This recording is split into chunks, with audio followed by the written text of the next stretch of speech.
Hello everybody, welcome to my channel Learning Made Easy. Today's topic is photography.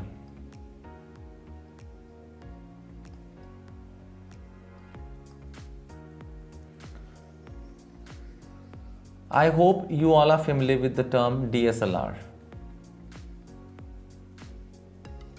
These are some of the major players of DSLR making companies. These are some of the major DSLR manufacturing companies: Canon, Nikon or Nikon, Pentax and Sony. And almost all these cameras share similar kind of menus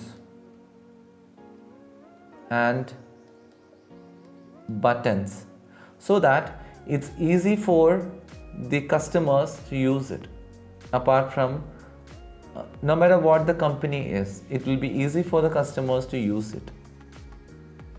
So moving forward, let me come down what has changed in the photography field from the past to the present.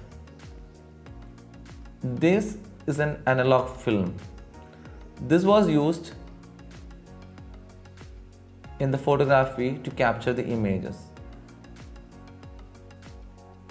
Before it was used, many films used to come and used to load these films into the cameras. Then the pictures were captured into the films. It has been changed to what we call digital sensors. Nowadays, in DSLRs, this is where the picture has been captured. This is called a digital sensor, onto which a picture is captured, similar to a film only. But instead of this film, the digital sensors have taken places. It started ruling the world. Now, moving forward, I will explain to you how the images are captured into a digital sensors. Now, moving forward, this is what happens in a photography.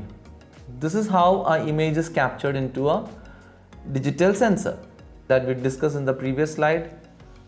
How our subject is being captured into the camera. This is the subject that you are aiming at with your camera.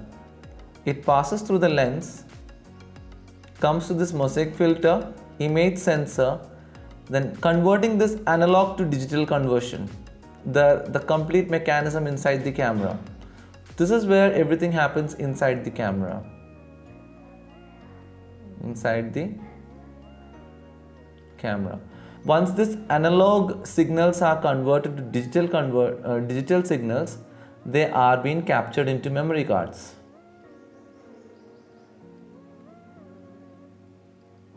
Which can be processed later, raw images, which will be processed or color corrected.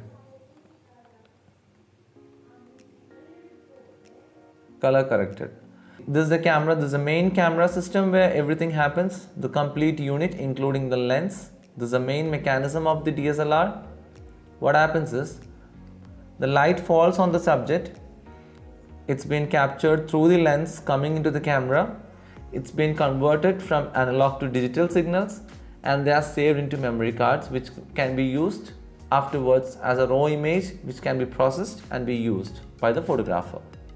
You know that for a subject to be captured, it should be having a light on it, right? It can be, the main source of light is sun.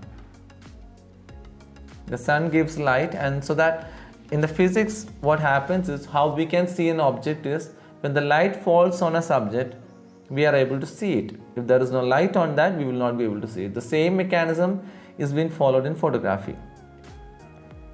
When the light comes and hits the subject, you will be able to see that with your eyes. The same thing can be captured into a camera. See, this is a camera system.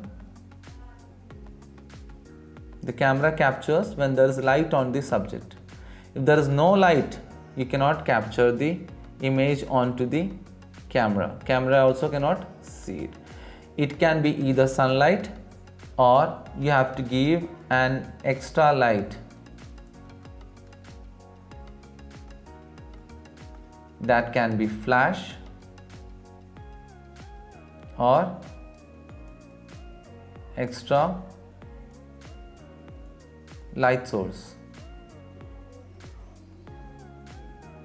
Can be anything, like if there is no sun, sunlight is mainly for the daytime. Suppose if it is night, what will you do? In the night you have to use this flash. During the night you will be using this flash, or extra source of light can be used during the night. During the night you have to use an extra light or a flash to get the image properly. If it is a day, there is no problem that you will get the image onto the camera. So this was the main thing what's happening in a photography. This is the main basic of a photography, what happens. Hope you all are getting my class. I'll discuss about the rest of the process in the next class. If you have any comments, please leave it on my comment box so that I can respond it in a proper way. Thank you so much, viewers. Have a good day.